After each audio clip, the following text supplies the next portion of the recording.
हाँ, एक चैप्टर चल रहा है, उस चैप्टर का नाम क्या है?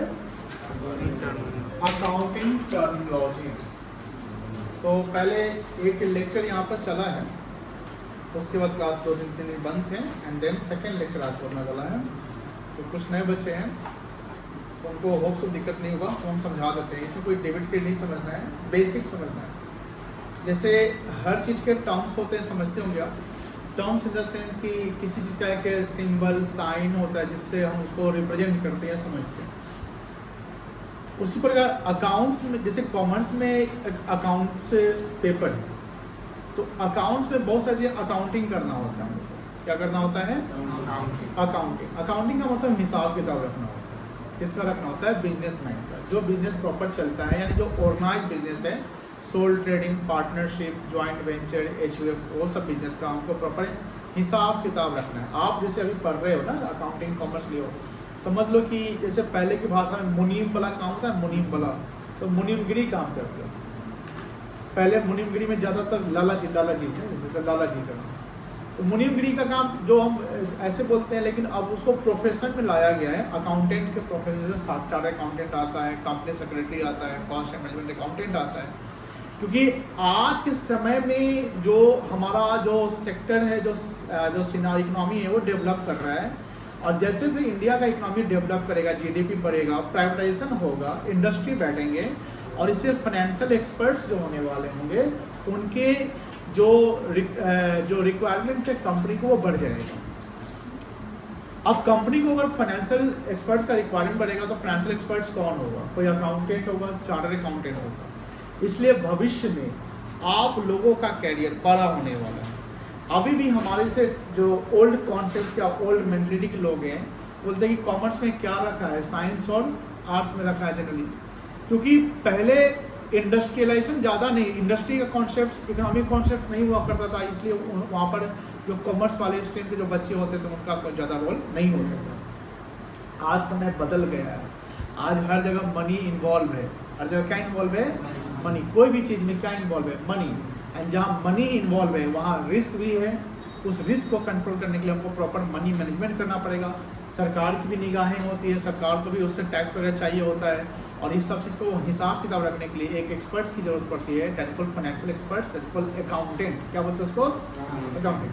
अब अकाउंटेंट बनने के लिए आपको अकाउंट्स पढ़ने हैं। क्या पढ़ने हैं? अकाउंट्स। तो अकाउंट्स जब पढ़ने हैं, तो अकाउंट्स में बहुत सारे टर्म्स हैं जो बिजनेस में generally day to day business की बोलचाल की भाषा में यूज किए जाते हैं। उसको क्या बोलते हैं?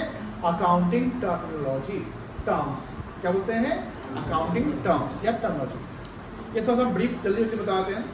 Accounting terminology the language of finance. Language of what है? फाइनेंस। जैसे आप शेयर मार्केट सुनते होंगे, आप कोई कंपनी से आईपीएल वगैरह सुनते होंगे, तो आईपीएल तो आप मैच देखते हो क्रिकेट में, जहाँ वो देखते हैं कि ये इसने इतना रन बनाया, उसने इतना रन बनाया, ये हार गया, वो जीत गया। वो तो आप जो पब्लिक देखता है, वो वहाँ कहीं भी आप ये नहीं देखते हो कि मनी क्या है इन्वॉल्व है, और मनी किसने किसको मिला, ये सब देखते हो। लेकिन उसमें उसका हिसाब किताब कैसे होता नहीं समझ रहे हैं आप। ये जानते हैं कि हाँ, विनर को इतना पैसा मिलेगा, लूजर को इतना मिलेगा। ड्रीम 11 में ही कोई जीत जाता है तो उसको इतना पैसा मिलता है, लेकिन सबके पीछे क्या है? उसका पेपर वर्क होता है। क्या होता है बेटा? पेपर वर्क ही आप सीख रहे हो। आप क्या सीख रहे हो?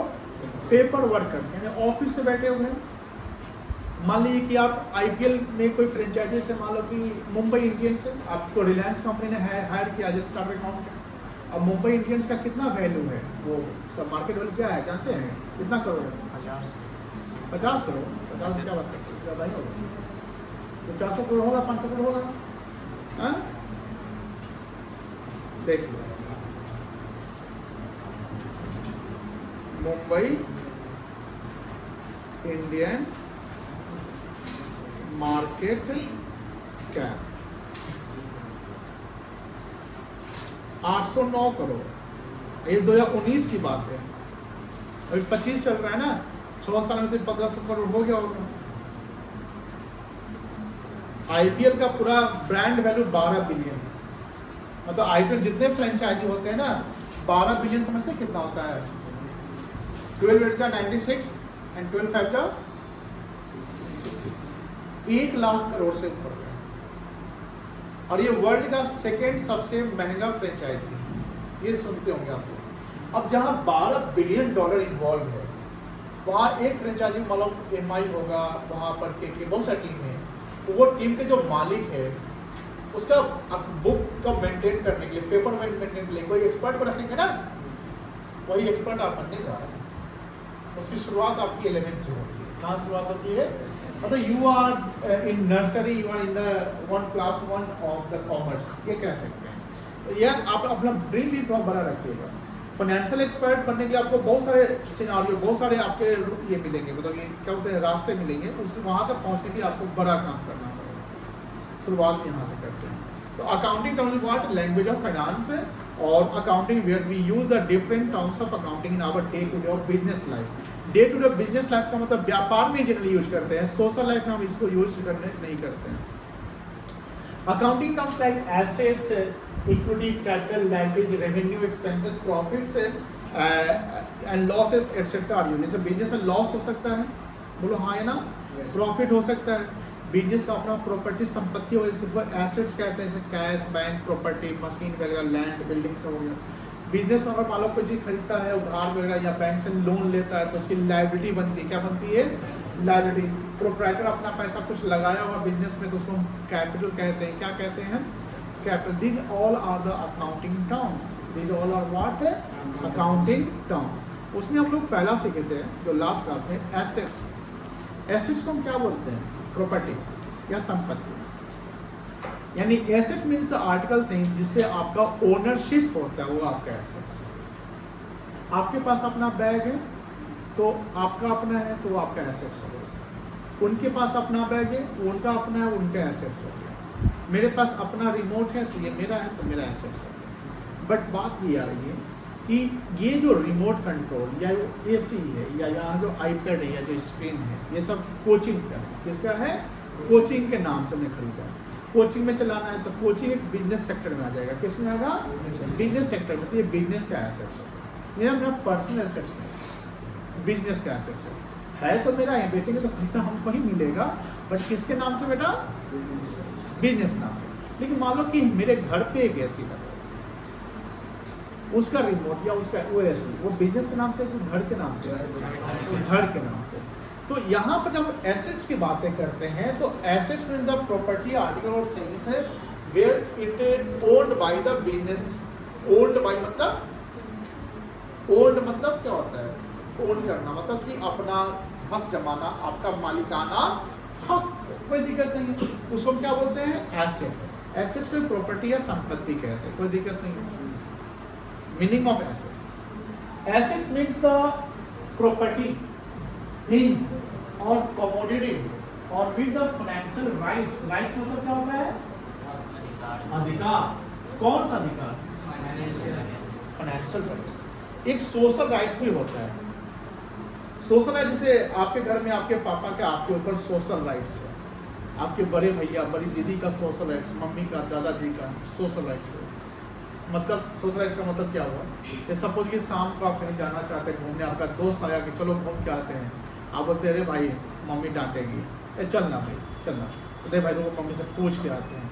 आप गए मम्मी से पूछने, मम्मी थोड़ा सा जाए, निखिल नाम का, मतलब निखिल आया है, दोस्त का नाम तो बोलना पड़ेगा, निखिल आया, ना ना उसके साथ नहीं जाओ, दिन भर घूमते रहता है, मत जाओ उसके साथ। मम्मी मना कर देती, आप क्या करोगे? जाओगे? आप 4 बार जिद करोगे, नहीं मम्मी जाना तो जाना, तो वो बोल दिया चलो चाट खिलाएंगे, तो चाट का आदत लगा होगा कि चाट खिलाएंगे, तो मम्मी बोलती नहीं, पापा को फोन कर देते हैं, तो सुतक गए, ना जाएंगे, आते हैं पढ़ लेते हैं। यानी वहाँ पर जो पेरेंट्स हैं आपके ना, वो आपको डोमिनेट करते हैं, वो उनका सोशल राइट्स है, अधिकार तो उनका भी है नहीं जाने का, नहीं आपके भविष्य का निर्माण, आपको CA करना नहीं करना, आपको 11th कौन स्कूल में पढ़ना है, कौन कॉलेज पढ़ना है। जनरली स्टार्टिंग में तो पेरेंट्स डिसाइड करता है, आप बड़े हो गए, आप डिसीजन में करते, आप हो सकते हैं कि बोलोगे नहीं हमको ये स्ट्रीम लेना है, तो बोलो ठीक है बेटा ले लो, ये शुरुआती तो पेरेंट्स ही करते, तो वो सोशल राइट्स हो गया। लेकिन बिजनेस में एसेट्स है, उसमें कौन सा राइट्स हो गया? फाइनेंशियल, बिकॉज वहाँ मनी इन्वॉल्व है, जहाँ मनी इन्वॉल्व वहाँ फाइनेंस है, कोई दिक्कत नहीं है। Where a business entity can sell और यूज फॉर फ्यूचर पर्पस। जैसे मान लो कोई सामान हमने खरीदा बेचने के लिए और हमारे गोडाउन में पड़ा हुआ है, शोरूम में पड़ा हुआ है, वो भी एसेट्स है, उसको स्टॉक कहते हैं। क्या कहते हैं? जैसे लैपटॉप के शोरूम में लैपटॉप सब पड़ा हुआ है, जूडियो को में कपड़ा सब पड़ा हुआ है, तो जूडियो का स्टॉक है वो। रेस्टोरेंट में जो खाना का आइटम सब पड़ा हुआ है, रॉ मटेरियल जैसे खाना का आइटम समझते हैं ना, वो क्या स्टॉक है। तो बोले सर टेबल सब वो स्टॉक कहलाएगा? नहीं, वो सामान बेचने की थोड़ी है। जो सामान बिजनेस में बेचने के लिए वो क्या है, और जो सामान बिजनेस में यूज करने के लिए वो फिक्स्ड एसेट या लॉन्ग टर्म है, वो भी एसेट्स, दोनों एसेट्स है, बट एक करेंट एसेट्स हो गया और एक नॉन करेंट एसेट्स हो गया। नॉन करेंट एसेट का जो करेंट है नहीं है, जिसको लंबे समय के लिए यूज करते हैं। यानी यहाँ इस जो ये एकेडमी कॉमर्स आपको एंटिटी दिख रहा है, ये एंटिटी है, क्या बेटा? एंटिटी। यहाँ पर मान लो जैसे ये दिख रहा है ना, 11th में आपने देख रहे हैं, 12th में जाओगे यही देखोगे, उसके बाद कभी मिलने होगा तो यही देखोगे, कभी और आए तो देखोगे, हो सकता है सर टीचर बोलेगा जैसे वो टीट आ गया तो वहाँ रखे हुए, अब यूज नहीं करते। ऐसी सर चल रहा है अभी भी वही, हाँ चल रहा है। ये लॉन्ग टर्म पर्पस के रखा गया है और ये बिजनेस का ओन है, जिसको हम फिक्स्ड एसेट्स कहते हैं। क्या कहते हैं बेटा? इसको हम नॉन करंट एसेट कहते हैं। ये बिजनेस, ये भी नॉन करंट है, अगले साल भी रहेगा, अगले साल भी रहेगा, जब तक हम रहेंगे तब तक, मतलब हम नहीं, बिजनेस ये कोचिंग यहाँ रहेगा तब तक रहेगा, बढ़ जाए जो भी है। तो एसेट्स के दो आपके कैटेगरी होते हैं। कितने कैटेगरी हो गए? दो। एक हो गया नॉन करंट और एक हो गया आपका करंट। नॉन करंट को फिक्स्ड एसेट्स भी कहते हैं, और दो जैसे which are use for long term purpose is called non current, and which are not held for sale, जिसको हमने बेचने के लिए नहीं रखा है, बेचने के लिए हेल्ड फॉर यूज, वर्ड पे ध्यान रखना। हेल्ड फॉर सेल मतलब स्टॉक, हेल्ड फॉर सेल मतलब स्टॉक, हेल्ड फॉर यूज मतलब फिक्स्ड एसेट्स, कोई दिक्कत नहीं है। अब जो फिक्स्ड एसेट्स होता है उसके भी दो कैटेगरी थे। कितने कैटेगरी थे बेटा? दो। एक टैंजिबल था और एक था आपका इनटैंजिबल।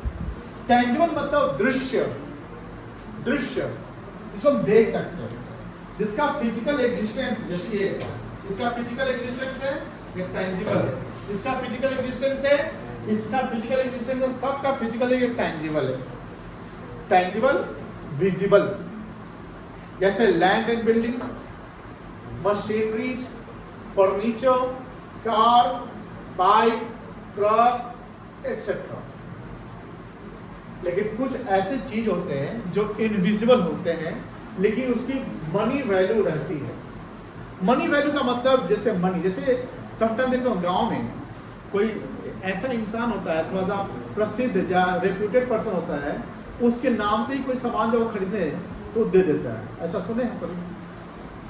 सर मांगल सुने क्या, फोन घुमा दिया, दे दीजिएगा, बच्चा गया है दे दीजिएगा, जो मांगता दे दीजिए। तो दुकानदार आपको दे दिया उससे कहने पे, तो उसका अपना एक गुडविल बना हुआ है, रेप्यूटेशन जिसको बोलते हैं। एक होता है विख्यात और एक होता है कुख्यात, दोनों से फेमस होता है। एक होता है विख्यात और एक होता है, दोनों का डिफरेंस बता सकते हैं? बता सकते हैं नहीं? देखिए तो गूगल पे क्या होता है।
क्या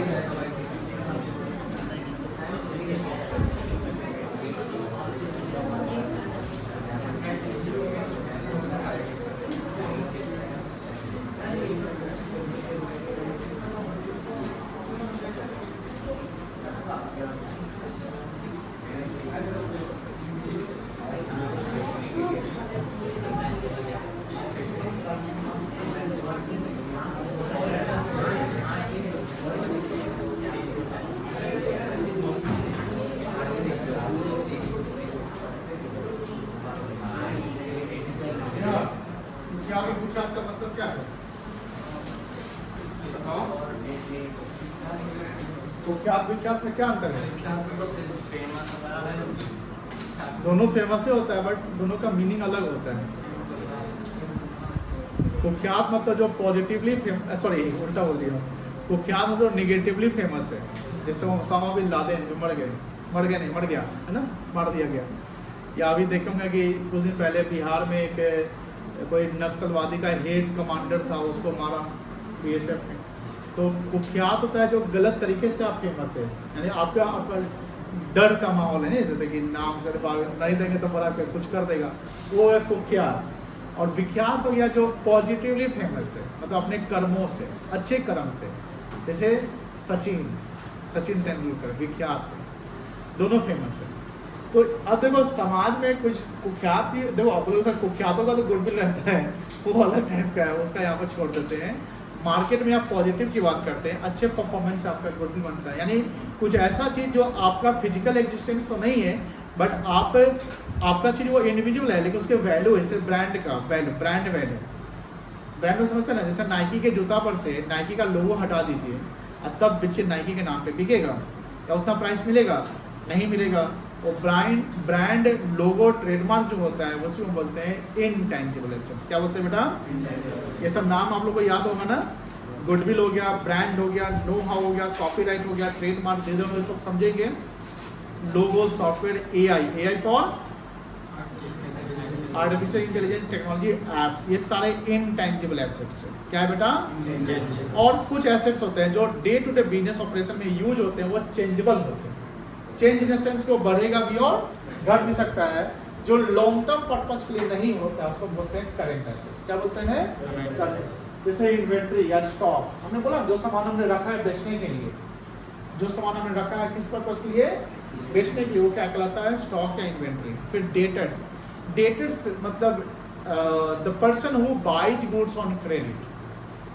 debtor means the person who buys goods on credit. Credit means उधार, यानी वैसा व्यक्ति जो हमसे उधार सामान खरीदा वो डेटर कहलाता है।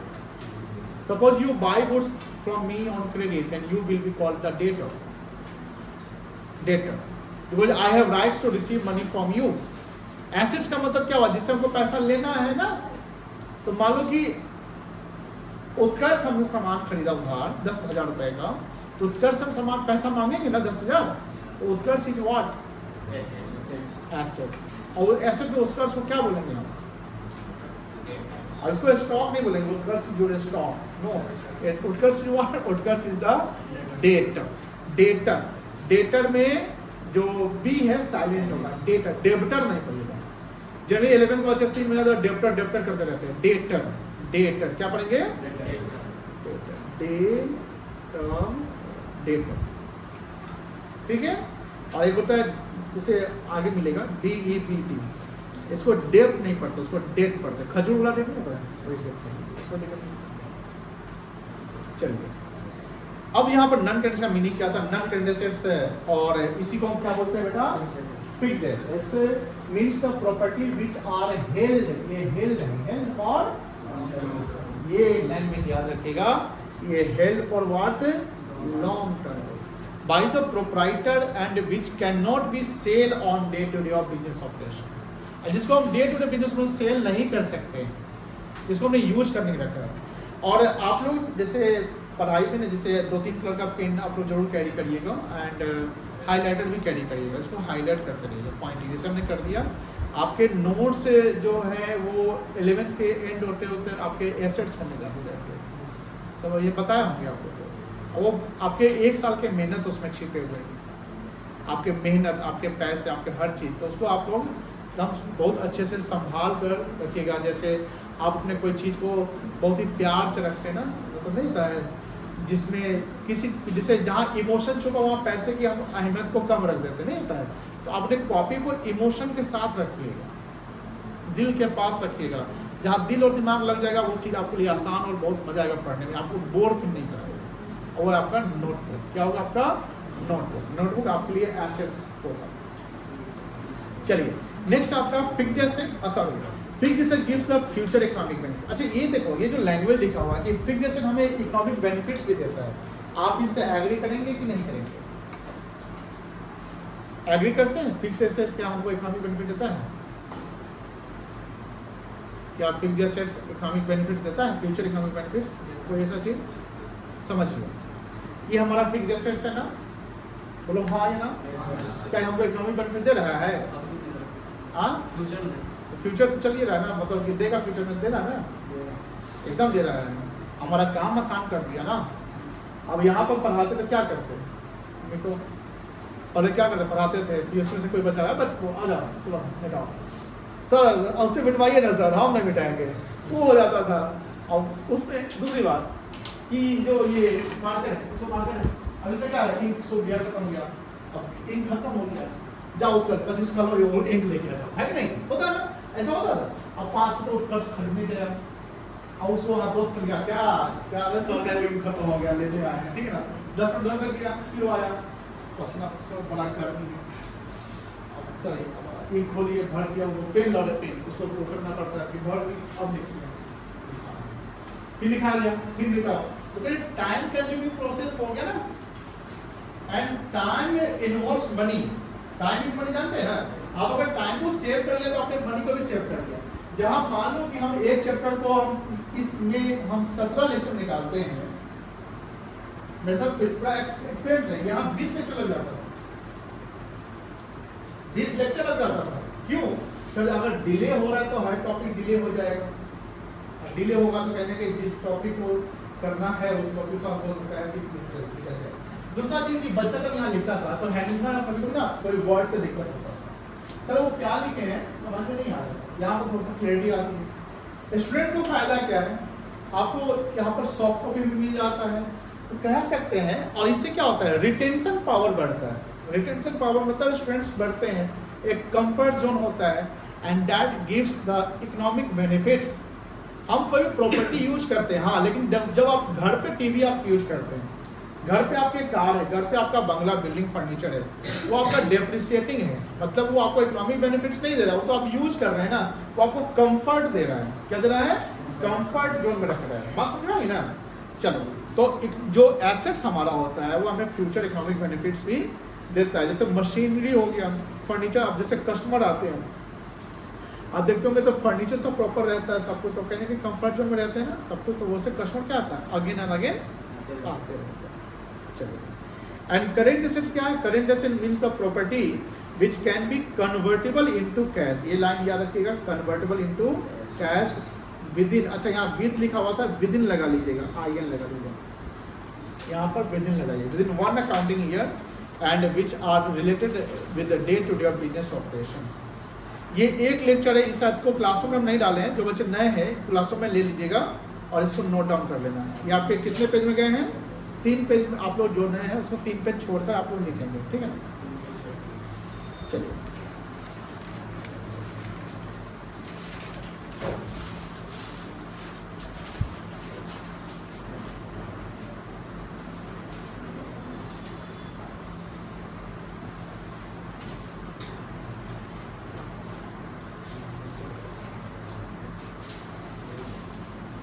May 25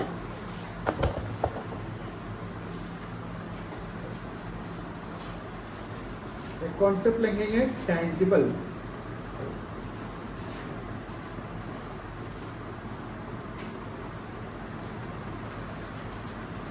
fixed assets,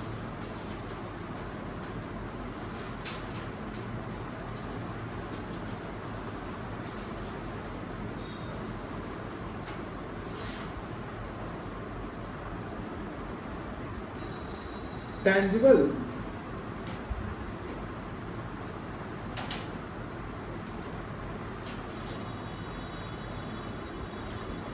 Fixed assets means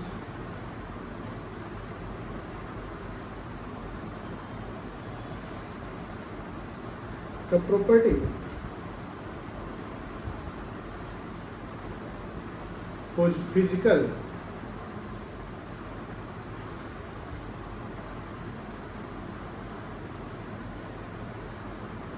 existence appears and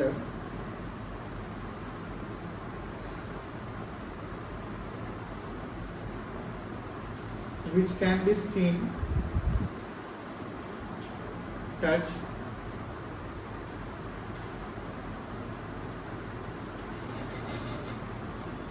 movable or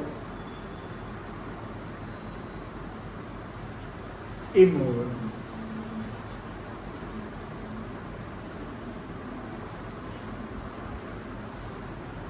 Like land and building.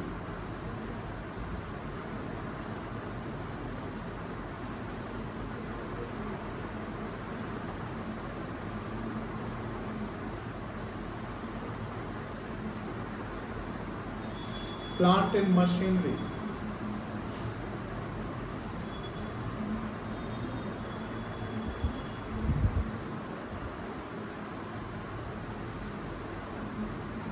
Furniture, fixtures, etc.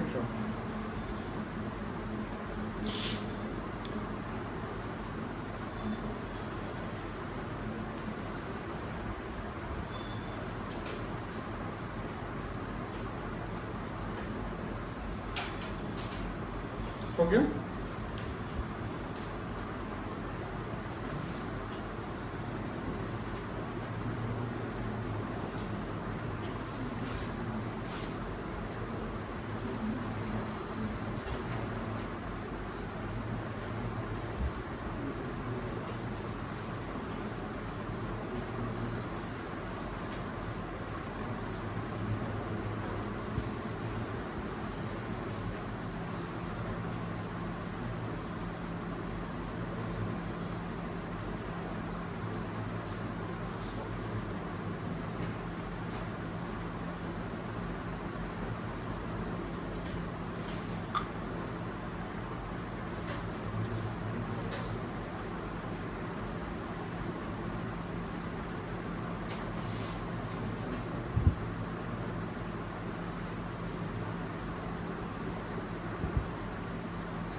इसको ड्रॉ नहीं करेगा, बस आपके समझने के लिए है.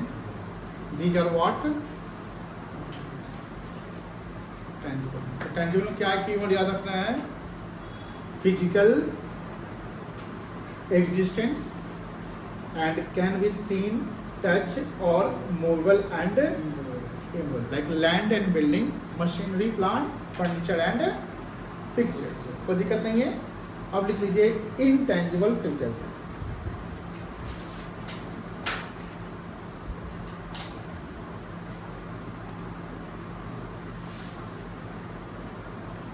इसी का जस्ट उल्टा हो जाएगा इनटेंजिबल, है ना. लिखिएगा इसके बारे में. अच्छा, इनटेंजिबल का मतलब होगा इनविजिबल, अदृश्य. Intangible fixed assets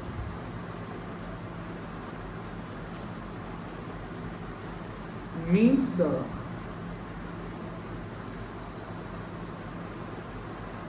property whose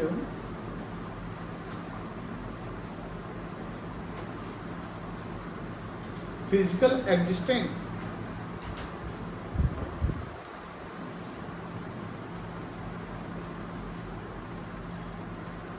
does not appears and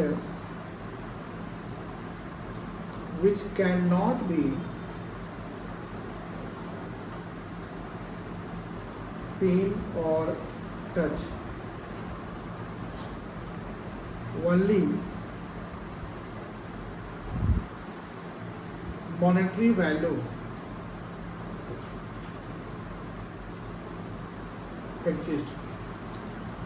अच्छा ये बताओ, आप लोगों में से किसी का उस दिन 10 रुपया लिए थे, किसका था ये? नितिन आया? नितिन नहीं आया।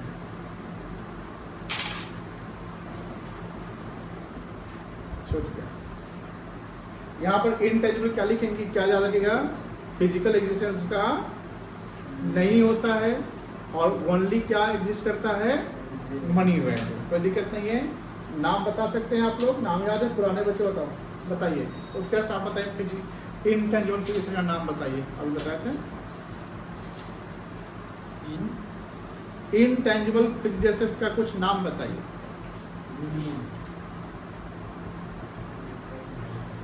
कोई गुडविल बोला है, अभी तो याद करवाए। और brand, know how, franchisee, technology, apps, software, लोगो,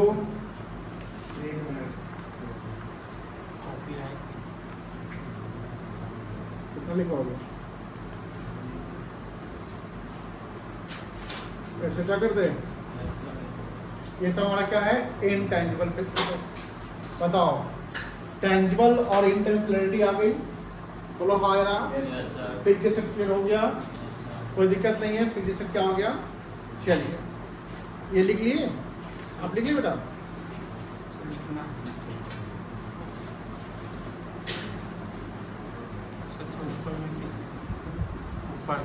छूट गया। फोटो नहीं बनाना है? फोटो नहीं। अच्छा,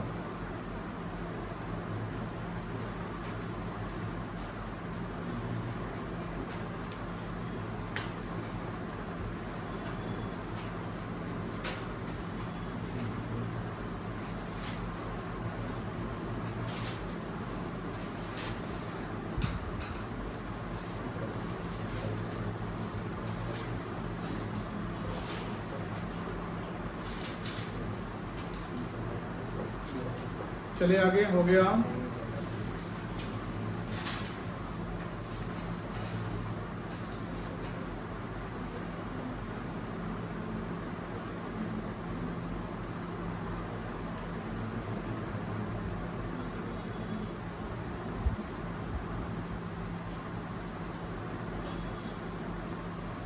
बताइए, अगर लिखा हुआ है हेल्ड फॉर सेल लिखा हुआ है, बताओ इसको स्टॉक बोलेंगे कि फिक्सेड बोलेंगे?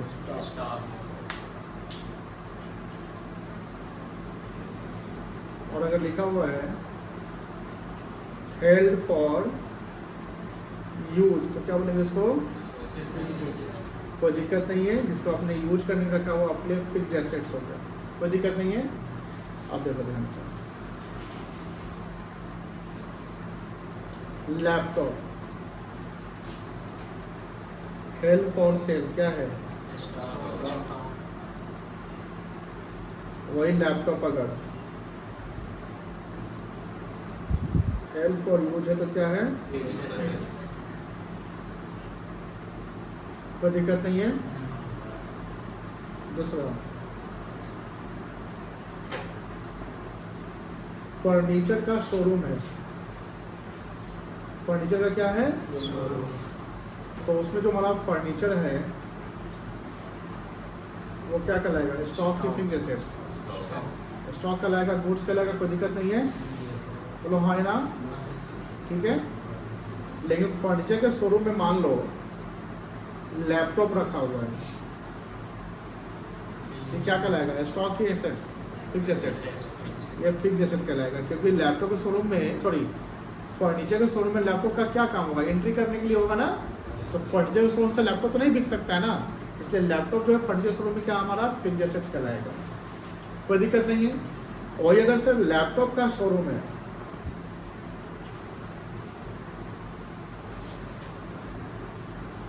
तो वहाँ जो लैपटॉप पड़ा वो क्या कहलाएगा आपके लिए, गुड्स मतलब स्टॉक कहलाएगा, बोलो हाँ है ना। Yes sir. और यहाँ लैपटॉप शोरूम में मान लो कि फर्नीचर रखा हुआ है, सोफा वगैरह है, ठीक है, ये क्या कहलाएगा, और डिफरेंशिएशन समझ गए कि क्या है, कोई दिक्कत नहीं है। तो गुड्स को समझे, गुड्स जो उसको हम रीसेल के लिए खरीदते हैं और एसेट जिसको हम यूज के लिए हम खरीदते हैं, ठीक है, कोई दिक्कत नहीं है।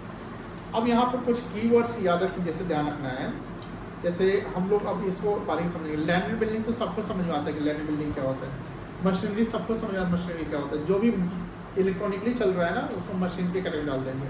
Car, bike, lease hold premises समझते हैं, लीज होल्ड प्रीमिसेस समझते हैं, नहीं समझते ना, वेरी गुड। तो ये समझना पड़ेगा, हम आपको हर चीज़ समझा देंगे अच्छे से, क्योंकि आपको दिक्कत नहीं हो डिफ्रेंसिएशन में और किसी को एक्सप्लेन करने में आपको दिक्कत नहीं।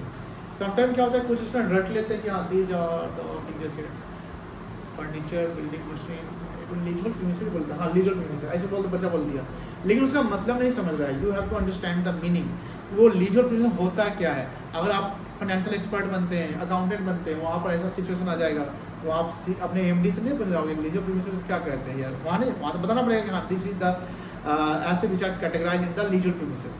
और ये चीज़ रखिएगा, जब आप किसी बिजनेस का अकाउंटिंग करते हैं तो वहाँ ये हेड्स नहीं रहता है, वहाँ पर क्या रहेगा कि आपको कुछ बहुत सारे आइटम्स मिलेंगे, उस आइटम्स को उसके हेड में डालना है। जैसे समझिए स्टेशनरी, एक प्रिंटिंग स्टेशनरी अकाउंटिंग हेड होता है, क्या हेड होता है, प्रिंटिंग एंड स्टेशनरी। अब प्रिंटिंग स्टेशनरी अगर हेड होता है तो स्टेशनरी में जितने भी स्टेशनरी के आइटम होते हैं सबको डाल देना पड़ेगा।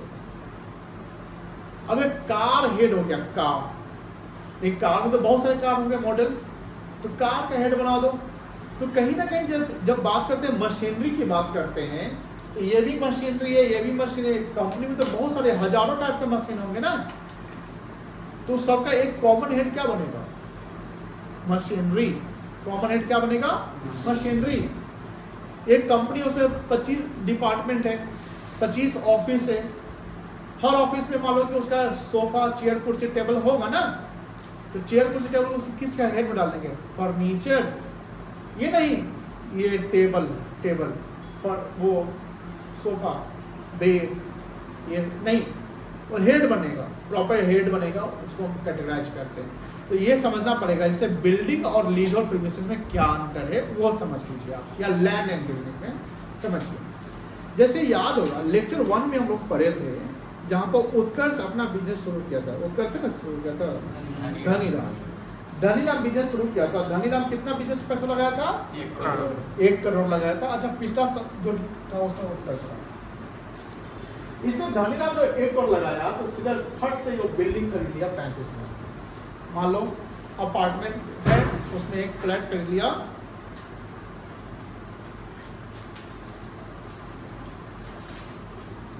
बिल्डिंग खरीद लिया 35 लाख का। कितने लाख खरीदा, वो अपना ओन्ड बिल्डिंग है, वो रेंटेड नहीं है, वो रेंटेड नहीं है, तो उसको हम बिल्डिंग कहेंगे। लेकिन मान लो कि हमने लीज पर लिया, लीज मतलब रेंट पर, रेंटल एग्रीमेंट पे हम 25 साल के लिए लेते हैं, होता है ऐसा, 25 साल 20 साल के लेते हैं, तो उसको क्या बोलते हैं, लीज। होल्ड मतलब होल्ड करना, हमारे पोजेशन में है, उसको होल्ड कहते हैं। यानी on lease the business activity hold the premises is called lease hold premises. जैसे मान लो ये प्रॉपर्टी बिल्डिंग है ना, हमने लैंडलॉर्ड से बात किया कि सर आप हमको लीज पर दे दो, बोला ठीक है, एग्रीमेंट साइन कर देते हैं, आपको 20 साल की लीज कर देते हैं। जैसे देखो ना कभी ईंट का भट्टा या बड़ा चिमनी से होता था, लीज पर लिया था, 1 साल में 15-15, 20-20 सालों के लिए दिया जाता है।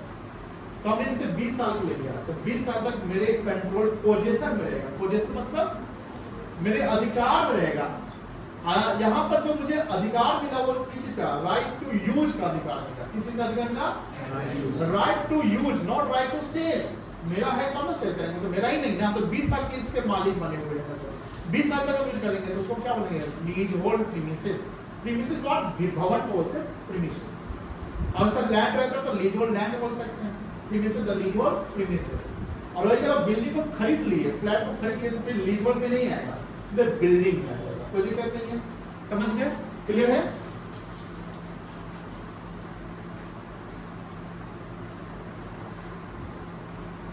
चलो ये मीनिंग ऑफ करेंसी लिख लेता हूँ, टेंजिबल लिख लिए, इंटेंजिबल लिख लिए, इन दोनों नाम याद है आप लोगों को, कोई दिक्कत नहीं ना।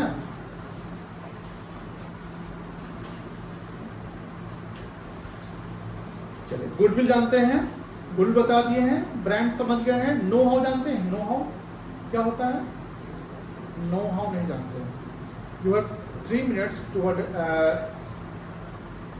Find out the concept of know how. बता सकते हो नो हाउ क्या होता है, सर्च करो क्या होता है नो हाउ, देखो प्रैक्टिकली आपके पास उतना डेप्थ नॉलेज होना चाहिए। तो एक कैरियर ही किसी का नो हाउ पे ही बन जाता है, इसी में अगर इसमें ही कैरियर बनता है 12-15 लाख रुपया सालाना। कल का रिसेंट न्यूज बताते हैं आपको, इंडिया में कुछ प्रॉब्लम्स है इंटेलिजेंसी को लेकर और रिजर्वेशन को लेकर। इंडिया के एयर चीफ मार्शल नाम तो उन्होंने अभी अपने मतलब जिसने वैश्विक उन्होंने बोला कि इंडिया में ना इंटेलिजेंसी की कमी है, क्योंकि इंडिया जो सिस्टम तो अलग है कि जो इंडिया के जो IIT या जो अच्छे से जो चार्टर्ड अकाउंटेंट जो बनते हैं, जो एक्सपर्ट्स होते हैं अपने फील्ड के, उनको यहाँ की कंपनी चाहे प्राइवेट कंपनी हो या पब्लिक कंपनी हो, वो अच्छा पैकेज नहीं देती है। और यहाँ महंगाई ज़्यादा है ना, जैसे आपको मालूम मुंबई में रहना है, एक फ्लैट अपना खरीदना है तो 1.5-2-3 करोड़ का लग जाएगा, तो 3 करोड़ का फ्लैट करने के लिए आपके पास सैलरी का पैकेज उतना अच्छा होना चाहिए ना। और इंडियन कंपनी तो आपको दे नहीं रही है, तो आप क्या करेंगे, आपको तो बाहरी कंपनी हायर करके आपको इतना चालना देता है। तो यहाँ क्या है कि 60% जो अच्छे बच्चे होते हैं पढ़ने के केस उसको बाहर कंपनी, यूरोपियन कंट्री, US सब हायर कर देते हैं। अब उसमें देखिए हर इंडिया में, अमेरिका में 6 डॉक्टर लेके इंडियन इंजीनियर पे, हर 6 साइंटिस्ट लेके इंडियन, क्यों, वो सब इंटेलिजेंट। जैसे आप देखते हो गूगल का CEO कौन, इंडियन। अल्फाबेट कंपनी गूगल से बड़ा कंपनी, उसका CEO कौन, इंडियन, सुंदर पिचाई नाम है उसका। माइक्रोसॉफ्ट का CEO कौन, इंडियन, उसका नाम है सत्य नडेला। एडोबी ना थे, एडोबी उसका इंडियन CEO कौन, इंडियन। तो टॉप लेवल में इंडियन अगर वहां पर, तो उस कंपनी को फायदा दे रहे हैं ना, उस कंट्री को फायदा दे रहे हैं। अब वो वहां क्यों चले गए, तो उनको वहां पर पैकेज अच्छा मिला, यहाँ नहीं मिला, तो यहाँ पर पे स्केल बढ़ाना है। अब पे स्केल जब बढ़ेगा तो वो कैसे बढ़ेगा आपका, जब आपकी इंटेलिजेंसी जो है डेप्थ लेवल पे होगी तब बढ़ेगा। इंडिया में अनएम्प्लॉयमेंट भी है, एम्प्लॉयमेंट भी डिपेंड करता है आपके नॉलेज पे। कभी भी इस सेक्टर में आपका जो पैकेज बनता है वो 15-18 लाख चला जाता है, 12 लाख चला जाता है। नो हाउ, नो मतलब क्या होता है, जानना, नॉलेज। हाउ मतलब तुम कैसे जानते हो अब तुम कैसे जानते हो, वही कंपनी को तुम अपने चीज को बताओगे कि तुम्हारी जो इंटेलिजेंसी है, किसी का आपने फाइंडिंग्स किया, रिसर्च किया, क्या किया, रिसर्च, जिसको R&D कहते हैं, क्या कहते हैं, R&D। आपने रिसर्च एंड डेवलपमेंट किया, कुछ फाइंडिंग्स किया, उस फाइंडिंग्स में आपको कुछ ऐसा पता चला जिससे पूरा सिनारियो जो इकोनॉमी का या जो ग्लोबल इन्वायरमेंट का सिनारियो बदल देगा। जैसे AI का आना कहीं ना कहीं टेक वर्ल्ड को बदल दिया ना। जो गूगल कंपनी है, गूगल कंपनी अपना एक AI लॉन्च की है US में, अभी इंडिया में नहीं आया, इंडिया में भी वर्ल्ड में भी आ जाएगा, जिसका नाम है फ्लो, FLOW, फ्लो। जैसे ChatGPT वर्क करता है, उससे फार बेटर फ्लो काम कर रहा है, मतलब कि वो रियलिस्टिक वर्ल्ड में ले आएगा। तो कहीं ना कहीं अगर फ्लो को डेवलप किया गया तो एक इंसान के ब्रेन से हुआ होगा, नो सेट, वहाँ हजारों ब्रेन लगे होंगे।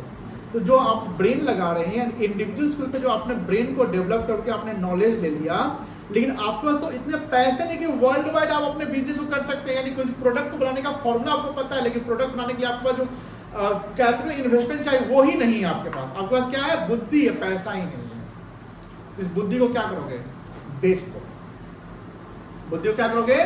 बेच दो। आप किसी कंपनी से कॉन्टेक्ट करो कि सर मेरे पास एक आइडिया है, इस आइडिया को लो और इस आइडिया से अपने प्रोडक्ट को लॉन्च करो और हमको इतना मार्जिन दे दो। Know how.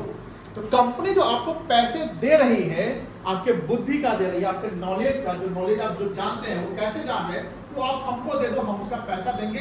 कंपनी ने यहाँ पैसा इन्वॉल्व कर दिया, मनी इन्वॉल्व हो गया ना, this is called the assets for the company.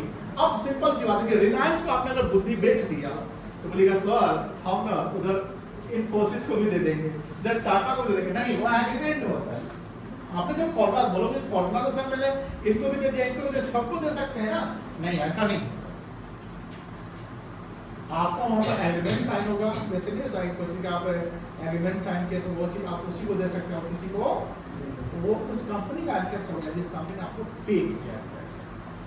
समझ में आया? कोई दिक्कत नहीं। इसको नो हाउ कहते हैं। क्या कहते हैं बेटा?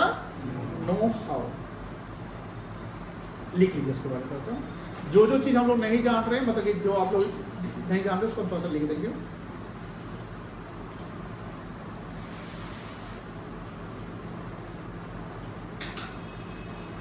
Know how is the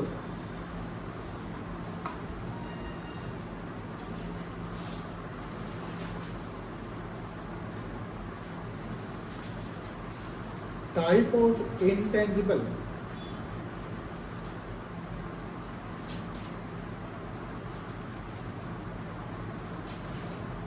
fixed assets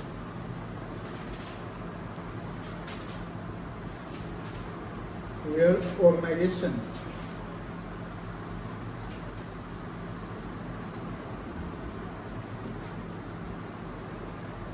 acquires from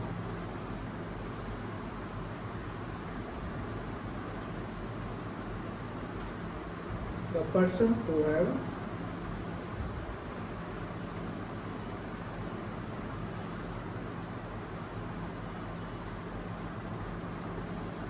knowledge of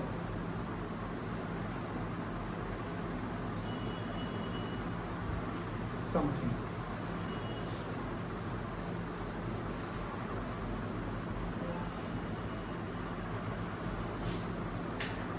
चलिए आगे, कोई दिक्कत? आज को यहीं देते हैं, BST निकाल लीजिएगा। सॉरी आज का वही ना चलेगा। चलिए आप सब लोग बुक खरीदिए।